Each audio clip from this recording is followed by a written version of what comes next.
பொங்கல் விழா கொண்டாடுவதற்கு தயாராக இருந்த கிராமத்திற்கு நேர்ந்த சோகம்.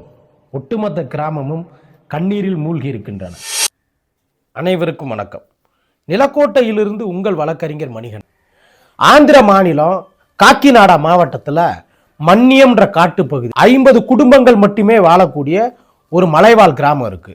அந்த கிராம மக்கள் பொங்கல் விழா கொண்டாடுவதற்காக நகர பகுதிகளுக்கு தங்களுக்கு தேவையான பொருட்களையும் புத்தாடைகளையும் வாங்கிட்டு பொங்கல் விழா கொண்டாடுவதற்கு தயாராக இருக்காங்க. இந்த சூழல்ல நேற்று இரவு, அதாவது 13ஆம் தேதி இரவு அங்கே ஏற்பட்ட தீ விபத்தில் அந்த கிராமத்தில் இருந்த ஒட்டுமொத்த குடிசைகளும் தீயில் எரிந்து சாம்பலாக இருக்குங்க. 1-2 வீடுகள் மட்டும்தான் தப்பிச்சிருக்கு. அவர்கள் வாங்கி வந்த ஒட்டுமொத்த உடைமைகளும் நெருப்பில் எரிஞ்சு சாம்பலாயிருக்கு. இன்னைக்கு அந்த மக்கள் எந்தவித உடைமைகளும் இன்றி வீடுகளிலிருந்து கையேந்தி நிற்கக்கூடிய சூழல்ல இருக்காங்க.